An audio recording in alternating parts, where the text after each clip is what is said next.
Hello, everyone. Hello.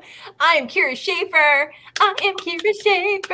And I want you to comment and say hi to me. Hi to me, and Paula Meyer is with me today. Hello, Paula. How are you? I'm good. I'm Paula Meyer. I am Paula Meyer. So glad to be with Kira Schaefer. Kira Schaefer. So let's just dive. Paula, give us a quick bio of who you are. Well, let's see. I am Paula Meyer, and I'm an author, thanks to Kira and Todd.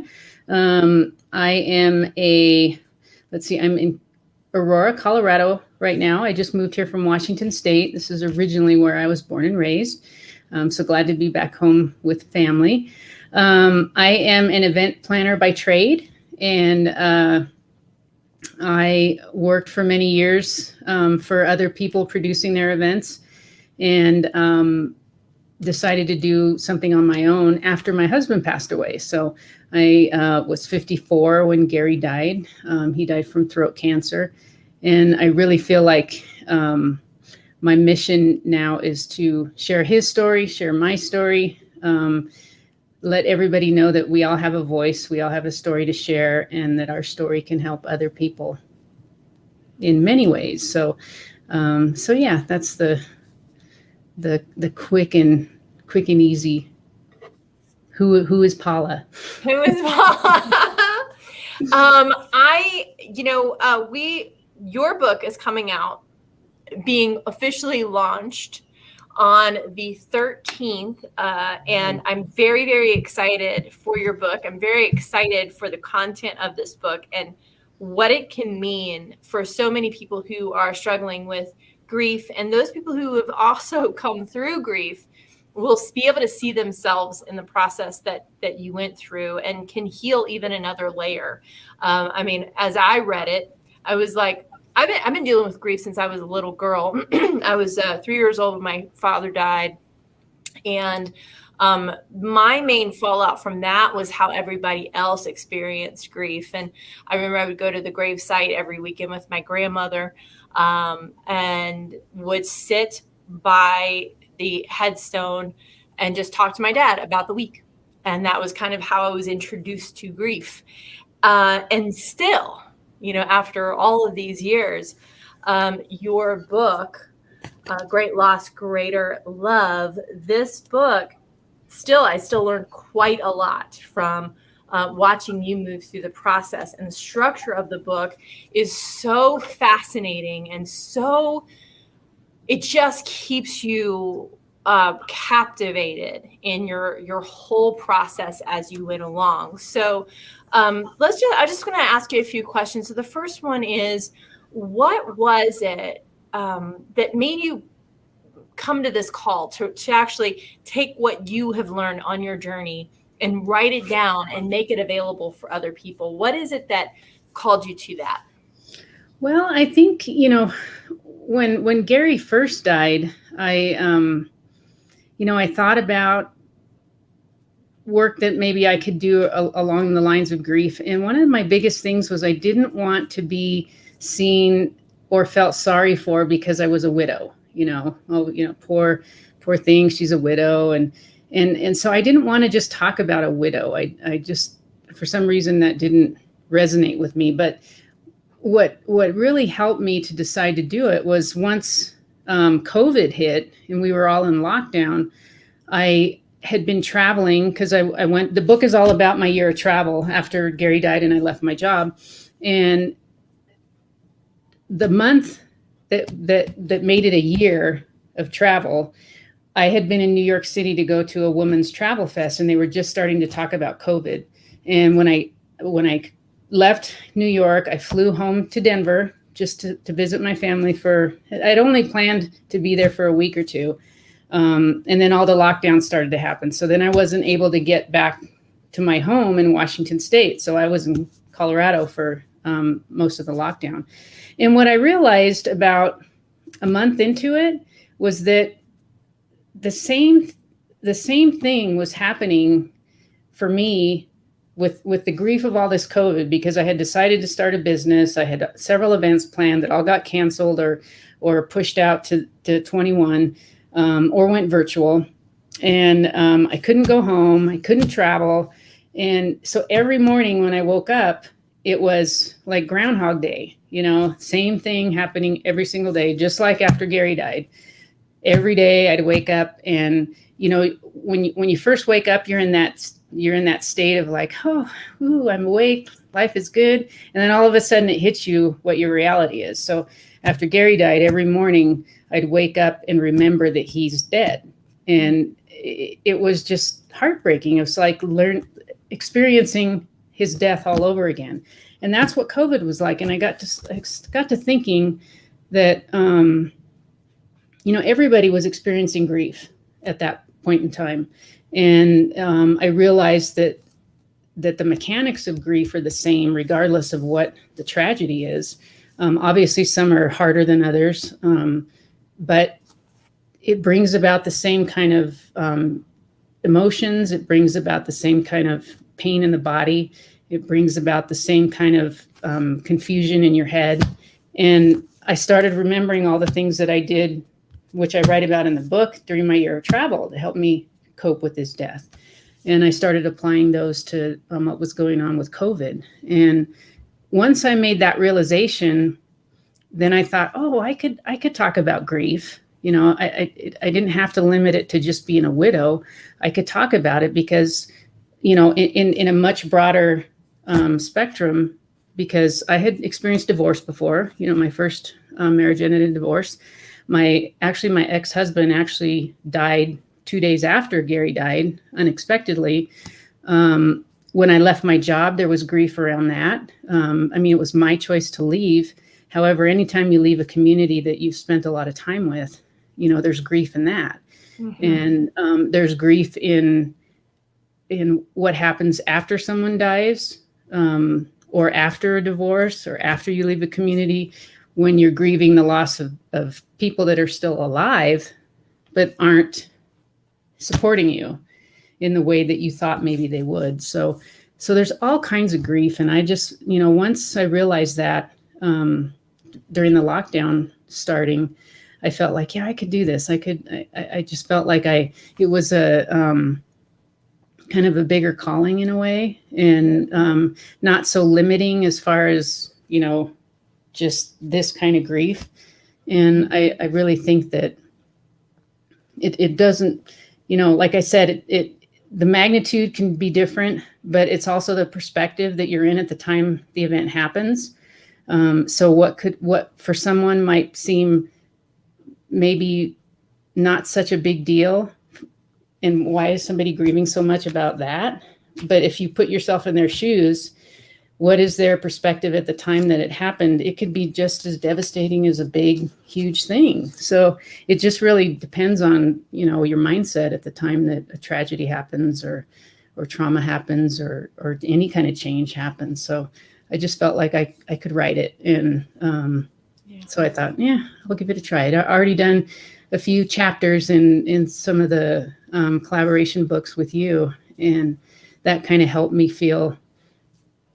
help me gain some confidence in writing, because I'm not a writer. I'm not. Well, you could have fooled me. I can write, but I'm not. That's not my. Right. My. Something that I've done in my life. It's not my calling. You're not going to look at syntax and punctuation and grammar and all that stuff. You're going to be like, I've got something I need to say, and I'm going to put it out there and let the chips fall there. You're not going to submit this to literary magazines and the Harvard Review, and that's not who I want as one of our writers. Honestly, I want people who are being real and authentic and genuine, and bringing about a message that helps people truly understand themselves at a deeper level, and themselves in a better way, and so they can move through things like grief. The majority of our books have been around grief, and to me, it is one of the things right? And I think you've even said it in your books and different things, is this is something that goes along with life. There is no one gets out of this thing alive. Right. And all of our folks that are left behind, providing tools, providing an opportunity for understanding this in a way that helps them grow is very essential. And so I think that that's what your book does. And it does it in a very actually entertaining way, because you're taking us through this journey simultaneously. And I am convinced this is a movie that needs to be made because of the way that it's structured. Also, at the end of each chapter, you ask kind of thought-provoking questions and opportunities for people to be able to journal or be able to kind of touch base with themselves. And to me, that's a very empowering method. So tell us, what are a couple of tools or a couple of maybe either tools or thought-provoking questions that you would suggest people use if they are in a grief process right now? Well, for me, one of the, there's one activity that's at the end of every single chapter, and I call it a day tripper challenge. And the way I came up with this was about, a lot of times what we do when we're grieving is we keep ourselves really super busy so we don't have to think about it. So my job for me was that. So I kept myself crazy busy, hardly slept, hardly ate, just did everything for my job so I didn't have to think about it. So then when I came to the realization that I needed to put myself first in order to heal. But what I did was I traded that work busyness for my travel planning busyness. So then I was spending all my, energy and thinking about planning my trip. And so about 3 or 4 months into my year of travel, I realized that, I needed to, I wasn't being present. And that was one of the most important things that I decided when I was going to travel, was that I wanted to be present every single place I went, because I traveled a lot for my former job, but we never really had time to really visit places. So right. I had taken a couple trips with my husband that were longer, where I really made it a point to be present, because I knew that time was short. And that's how I wanted to experience my year of travel. So a few months in, I realized I'm really not experiencing things the way I thought I wanted to. And so I came up with this, what I called the Day Tripper Challenge. And I called it Day Tripper because the Beatles are one of my favorite bands. And I love the idea of how, we can trip our minds into thinking something else. So, it's I'm trying to think of the term. It's on the tip of my tongue about what we call a pattern interrupt. Basically, it's a pattern interrupt. Yeah. So whenever I was feeling bad or something, I could do these three things to take me out of that. And I ended up trying to start the day that way. And so that I had those 3 things already in my mind at the beginning of the day. And so then during the day, if I started to feel bad or sad or mad or whatever, I could remember those 3 things. And those 3 things for me were, first, to find something to be grateful for. I mean, you can always find something to be grateful for, whether it was traveling with my mom or being in this cool country that I love, or being on the road and not having to be anywhere, do anything, right? Yeah. The second thing was laughter. And, anytime you can laugh at yourself or laugh at others in a nice way, it helps bring your energy up, right? It takes you out of, laughter is, they say it's the best medicine. And so there's lots of ways that you can find laughter. And even if you can't laugh about something, you can smile about something. And just the very physical bringing your mouth to a smile changes your energy, right? It just does. Yeah. And the third thing was finding something divine. So that could be a beautiful sunset. It could be a beautiful flower. It could be just thinking of what a great day I had. It could be a cool church. I mean, it doesn't have to necessarily be spiritual to find something divine. So those 3 things I found every day. And while I was on the road, I posted those to my Facebook group. So it was kind of and then I wrote it down in my journal. So it was kind of a twofold process of communication, which was my challenge, was expressing myself. That was Gary's challenge, obviously, with his throat cancer illness. So it was a way for me to express myself, verbally on my Facebook page, telling my people about it, and then writing it out and just getting that energy out. So that was one way that helped me do that every day. And then, the activities in the book, there's just many different ones to think about. The one that comes at the very end is like my favorite, or towards the end, is about, well, actually, I ask this question at the end of every chapter is, what is the gift? But we kind of talk about it later on too. And a lot of times people think there's nothing good that comes out of somebody dying, or there's nothing good that comes out of a pandemic. But the truth is there's always something good that comes out. And that's the thing that we need to look for, is the gift. And the way that you can do that is like, ask yourself some questions, like what things have I learned since this event happened that I didn't know how to do before, or that makes me proud of who I am. And it can be very simple, mundane things like I have long hair. I shed a lot of hair, right? And one of the things that my husband hated to do, but he always did, was clean out the tub drain when it would get clogged with my hair, right? So after he died, I had to learn how to do that, right? Right. So even things like that, it's like, oh, it's not a fun thing to do, but I'm proud of myself because I figured out how to do it, right? You have to unscrew some things and stick some things down there and get all that gunk out. So there's lots of things that you can, that good things that come out of it. And for me, this whole process of his death and even the pandemic is what I'm doing right now. I mean, I would never be this Paula if Gary were still alive. And I feel like this Paula is, and that's not to say that I, wouldn't want him to be here, but the truth of the matter is he's gone and he's not going to come back. So I have a choice to make, that I'm either going to just be sad and angry about it for the rest of my life. And one of the key things after he died was, and me being so young at 54, it's like, I could, theoretically, I could live for another 30 years, right? Yeah. And that was way longer than the time I was with Gary. So, that was kind of a wake up call kind of point for me. It was like, do you want to live your rest of your life like that? Grieving about somebody that, you only spent 21 years with, when you got 30 years left. So I think that's really important to look at the gifts that come out of it. And, I wouldn't be an author if he hadn't died. I wouldn't know you if he hadn't died. Right. So you can find good things in everything that happens, even bad stuff. I completely agree. One of the things, got a little reverb there. One of the things that that you said in the beginning was,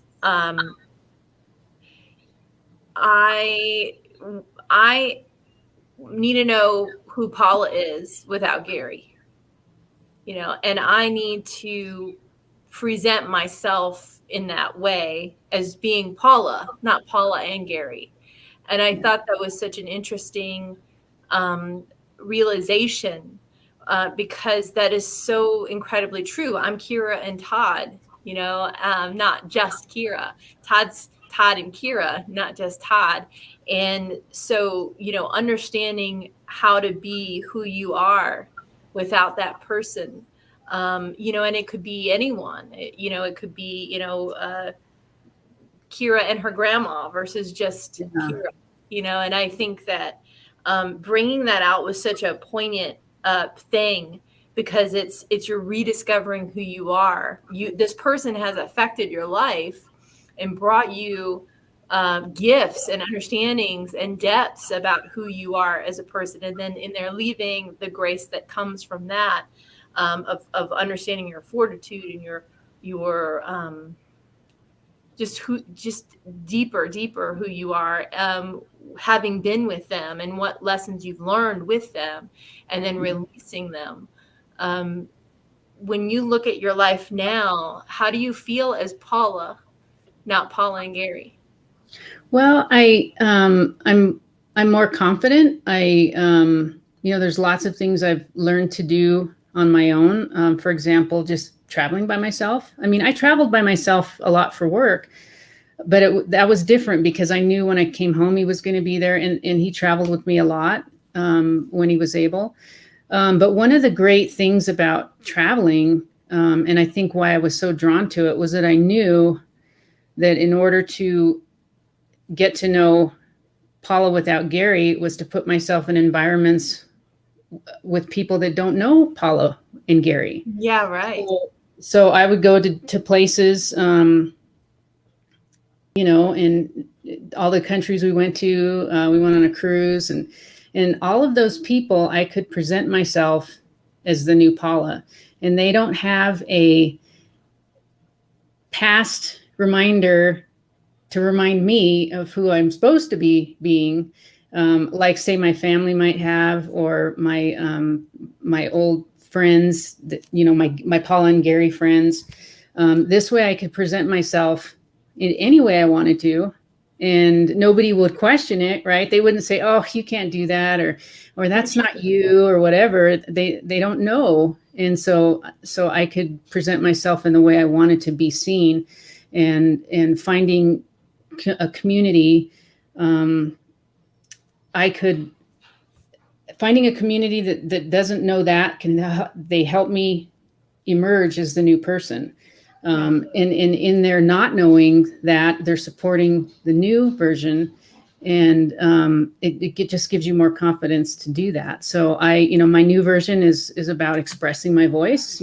I feel like I'm expressing for both myself and Gary, and I'm sharing our story. And even though I'm talking about him in this book, I'm talking about him past tense. So I'm presenting myself as Paula without Gary, right? But and it's okay to share about Gary because he's created, helped me create who I am today. So I think that was probably the most important thing, is finding a community that can support you in becoming the new you. Yeah. It's huge. So let's talk about something else that is it's all fun, but yay! Paula also created these awesome cards that are affirmation. Is it called? Is it an oracle card deck, or is it just more of a affirmation type of deck? Or it's more of an affirmation type of deck. It's really, when I was writing the book, I came up with, each chapter starts with one of Gary's quotes from his journal. And when I was able to go back home during the lockdown for a couple of weeks in June, I had to take care of some financial stuff, but I also wanted to go through, I remember talking to you and Todd about, I need to go through Gary's journals and just kind of, finish that out and find what I need to find, and check his medical records to, verify dates and stuff like that. And as I was doing that, going through all of his stuff, I found a box of slides, those old fashioned slide things. Yeah. And so he, back in the day, before I knew him, he was an amateur photographer, and he had all these great shots of nature. And so I took about, 55 or something of those, and I submitted them to, those two are actually my photos, but I submitted them to, so they're about half mine and half his. So I submitted, I sent them to a digital place, and they created, high-res images that I could use for this. So the deck is actually a combination of my photos from my year of travel. That's a whale watching thing we did in Australia. And so it's my year of travel plus his photos. And then the affirmations on them are a combination of ones I wrote and ones that came from his book. So that's Australia for me. That is so cool. I love this one. Yeah, that one is Australia also, in Melbourne. This one, let's see, can you see? This is one of Gary's that he took. That's so cool. Yeah. So it's it's just really cool. Like, and Yeah. he had several like flower images. Oh, I love that. Ah, I love that Yeah. so much. So it was really fun, picking the pictures out, and attaching the quotes we wanted to them, and yeah, so it's fun. So the idea around it is that there's a little magnet that comes with it, which Yep. is this right here, and there's instructions on what to do. But essentially, it's like pick a card, whether it's daily or weekly or monthly or however you want to do it, or every few days, whatever. Pick the card and then go through the instructions, which is closing your eyes. Actually, if you have to read it, it's very straightforward. Yeah. It's not hard or anything. Right. So you're just reading them and then posting it on your fridge, and you're imagining yourself either with the image on the card or yourself in nature. Like if you want to see yourself on the beach or on a lake or near a river or whatever, you would just say this 3 times and feel how it makes you feel. Be aware of how it makes you feel when you're thinking that, and then put it on the fridge and then go about your day. And then anytime you feel like you're getting sad again or mad or angry, then just go back to the fridge and look at that again and remember the feeling. And that helps get you out of that, those lower energies. So it's just kind of a fun way to do that. So yeah. I love it. I love it. It is so fun. It anchors in the messages that are in the book, and also this came from somewhere. Where did that book come from? There it is. So this journal, I actually in 2016. It was late November. I was in London for work, and I had a couple extra days, and I ended up walking through Hyde Park, and they had their Christmas little bazaar market thing. And there was a guy there that had all these journals, and they're just really cool journals. Yeah. And, and so what I bought this one for Gary, because he's always liked dragonflies and, the meaning of the dragonfly. And I'd liked owls is my thing. So I bought one for me for owls. So he had the most beautiful handwriting. And so like the first 32 pages are his. Mm-hmm. And he had other journals that I grabbed in from, quotes and stuff from. But this one, I ended up taking this with me on my year of travel. So once I kept notes of like, I always took Gary's ashes with me wherever I went, and I would spread them around. So I kept notes of like where I left those. And then this is where I started journaling for me. So like all my day tripper challenge things, I would write them down in here. And I didn't write every day, but just when I felt like it. And I think I almost filled up the book. I almost filled it up. But anyway, I just remember thinking, when we were talking about the cover, I'm just like, I really want this on the cover.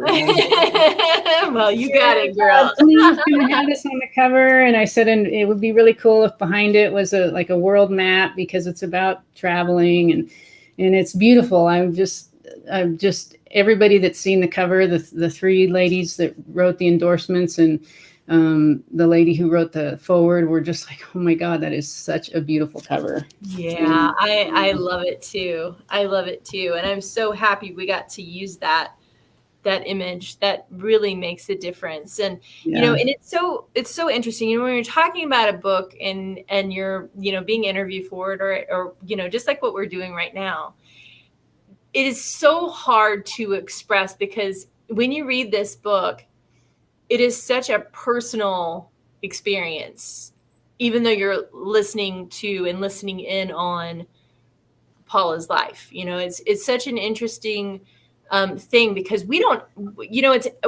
read other people's lives. We don't listen to people. We actually are listening to ourselves, judging, analyzing, critiquing, connecting with.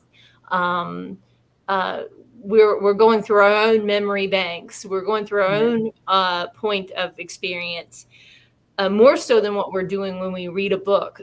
But what I love about this book is that I am fully in it. You know, when I'm reading your book, I'm fully in it, and I'm fully engaging with my experience of it. And Mhm. I think that that's so powerful when it comes to memoir, when it comes to that. But when it comes to this book, which is also an educational book, it's a process book. It's a book that is touching just to the core. There are points in this book where I'm just sobbing, in a good way, in a cathartic way, in a way of me seeing you through my eyes of interpreting how I have felt the same way that you felt, and in Mhm. different ways, and that just that connection that I think we have with authors. When we were reading about their lives, it was incredibly touching. The whole book was incredibly touching. And so I would like to just thank you for your courage, and for bringing it out, and for trusting your gut, and for trusting your instincts, because I think that this book is meant to help a lot of people. And just in energy alone, even if no one reads a word, just the energy alone is incredibly beautiful. So thank you for that. And thank you You're welcome. for allowing us to be a part of this journey with you. I really appreciate it. You're welcome. You're welcome.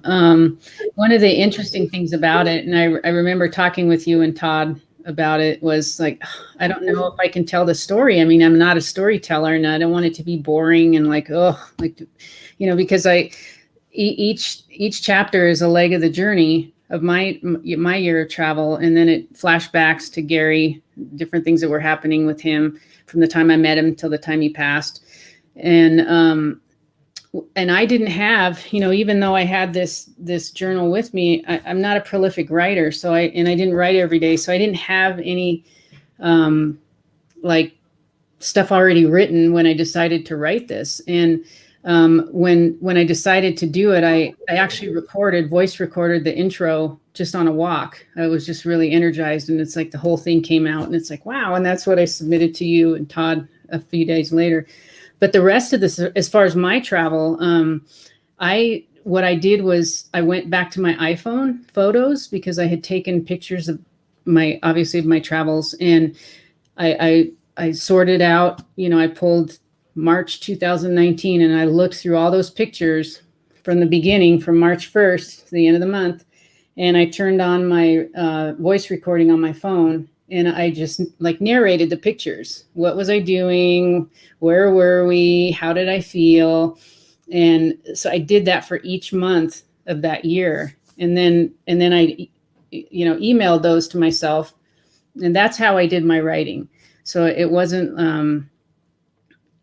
like something that I just sat down and was just kind of writing. I used my photos as a story, and then of course with your and Todd's support about how to tell a story, and you know, having some other people help me, just kind of reading it, making sure it made sense and flow and all that kind of stuff.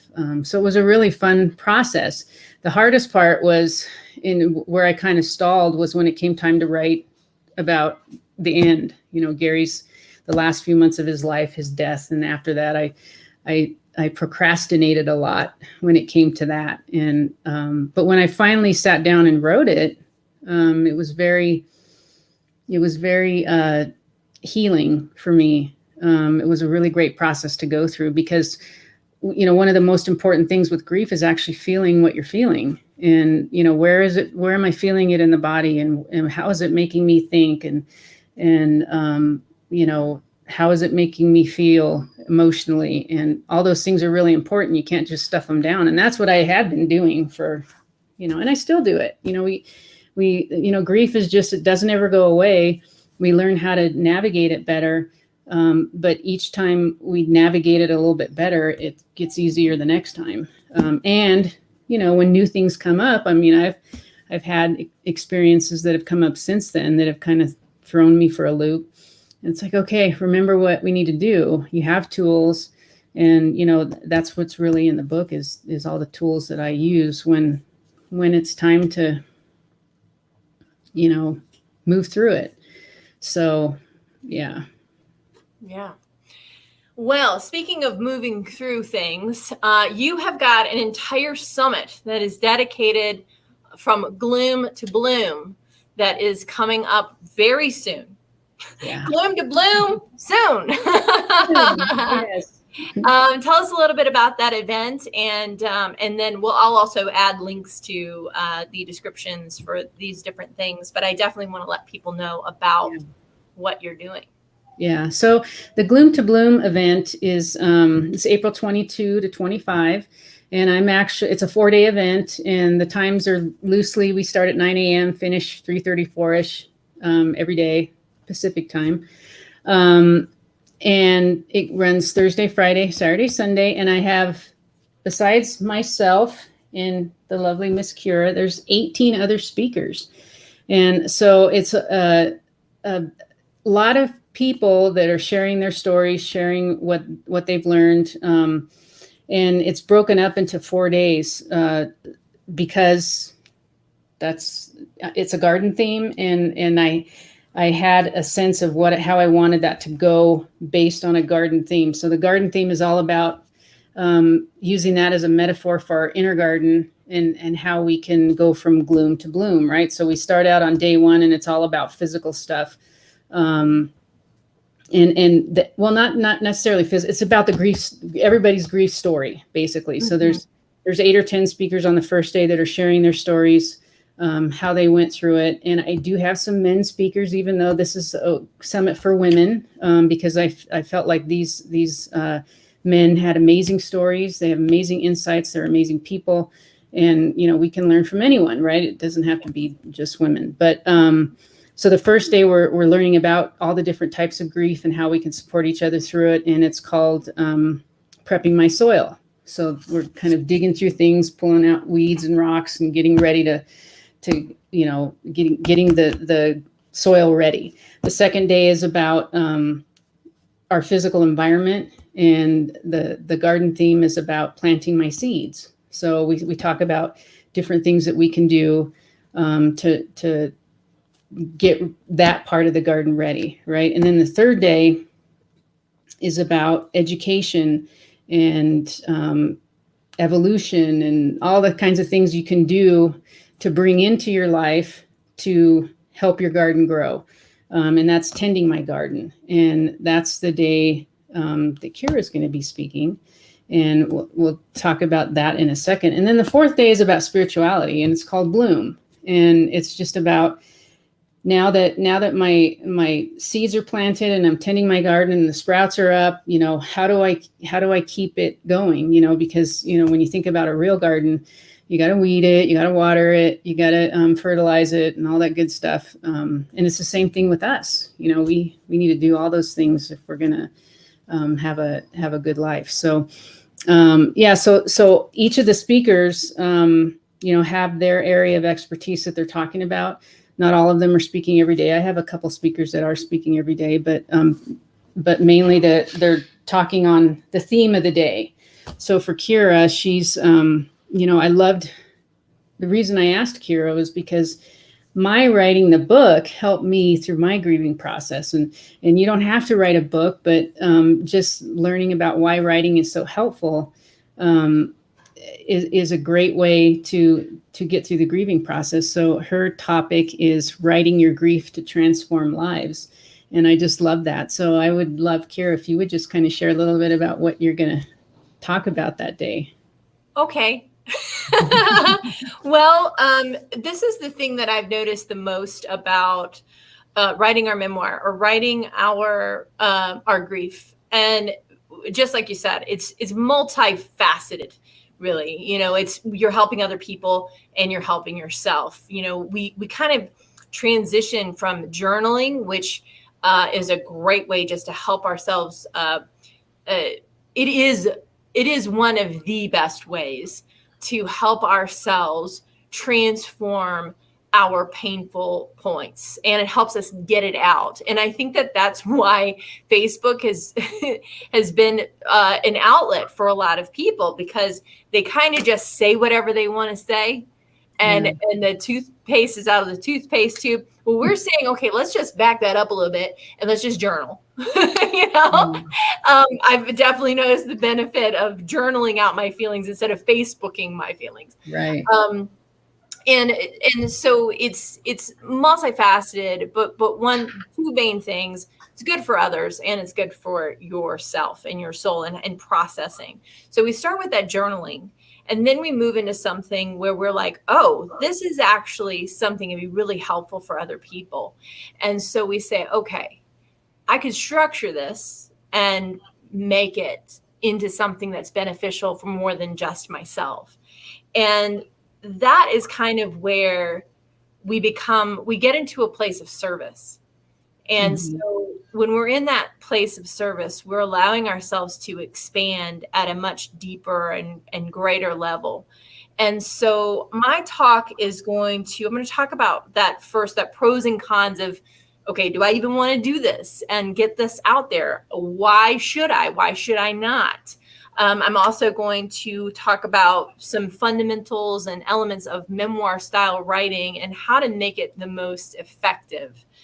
Because we can turn our journals and just turn it into a book. And we might not get a whole lot of readers because they may not be able to see themselves in it. However, I've also seen it work very, very well.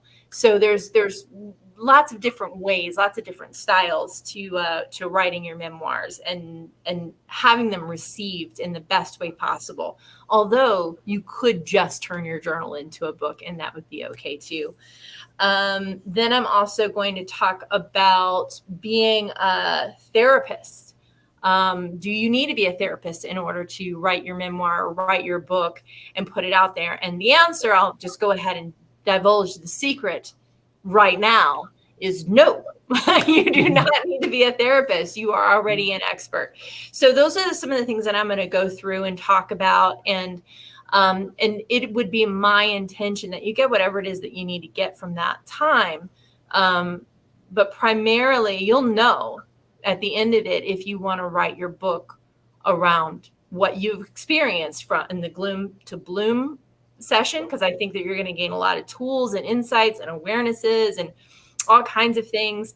And if you're wanting to take that and turn that into a system that could help others, you'll know probably by the end of my talk as to whether or not you want to do that. Yeah, I think that's so true. And one of the things that you and Todd shared with me when I was trying to figure out how do I tell this story was not to tell them, but to show them. And I think a lot of times we tend to write about ourselves in the third person and or make it in a way that's not really about us, but just like, here's what I think, or here's whatever. But when you said, no, you got to tell it from your perspective. Like, I am perspective. This is how I felt. This is what I did. And that was really helpful for me to be able to tell the story because,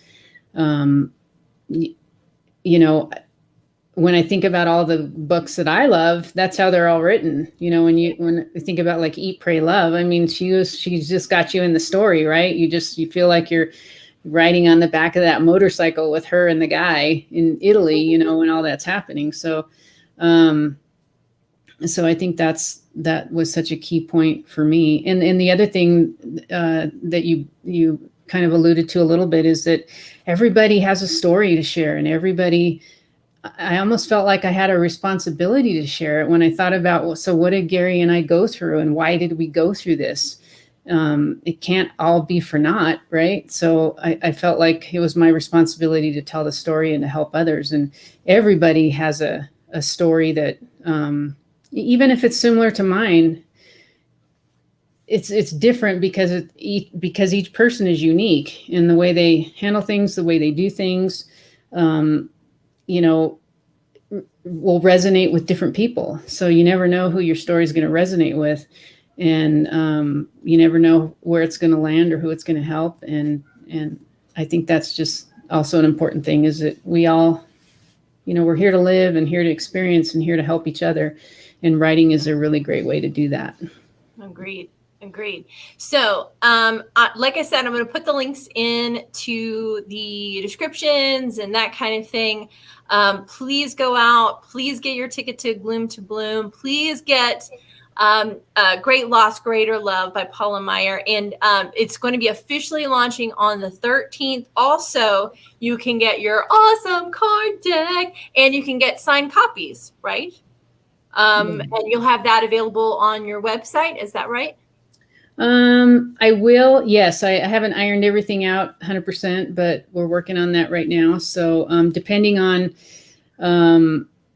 everybody that registers, there's a couple different levels of registering for it. There's a general admission ticket that's $197, where you get to come to the summit, and then there's a VIP that includes a recording, that includes downloads of meditations that I've done for grieving, includes extra yoga classes that are will be taught by our good friend Allison, who's another author within our group, and also 3 additional evening sessions to kind of help with stuff. So you can choose which one you want to do, and regardless of the level, one of the things that we're going to work on in those 4 days is what I call the Bloom Blueprint. And so each day there's a section to the blueprint that we'll then put into action the Saturday after the event ends. And so we'll be working together for another 30 days after that. I'll be posting into a private Facebook group, sharing what we're doing that day, what the activity is, what we're supposed to learn from it, and the whole bit. And so it's not just a 4-day thing. It's a we're working together to help each other, and building a community, a place to connect and share. So yeah, that's excellent. Yeah. Yay. Yeah. And so the book, you asked about signed copies and stuff like that. When we do the launch, I'm planning to do a couple live launch days on the 13th, one in the morning and one in the evening, and let you know where you can go get a free copy of the book, a and then, once we're done with that, I'm thinking I'll probably do like a paperback launch once the paperback's available. And then if people want signed copies of that, I have some other, I have a course that's going to be based on the book that will be released soon, and kind of a mastermind group too. And I think it's in the mastermind group, you get a signed copy of the book. The other one, you get a PDF copy of the book. So yeah, lots of things that are in the works, and those will all be ironed out soon. Very good. Yeah. Paula, thank you so much for being with me. Thank you for bringing your beautiful book to the world, to our lives. We just love it. I love it. I love it. I love you. I'm so happy you are in my life. Is there any last words you'd like to share? Any last bits of wisdom you'd like to share with people watching? No, I just want to thank you and Todd for believing in me. Like I said earlier, community is so important. And if I hadn't made the choice to write that first article in the Inspirations book, I wouldn't be here right now. So when you put yourself out there and you connect with people that can see a higher vision of you, you can't help but not create it. So yeah, that's right. Thank you. I'm so grateful for you and Todd. I love you guys, and I'm just so happy to be a As You Wish publishing author. Yay! All right. Well, I'm excited. Thank you guys so much for watching, for listening, for being with us. I'm Kira Schaefer from As You Wish Publishing. Paula Meyer, Great Loss, Greater Love, coming soon. And I will talk to you all later. Yay. Bye.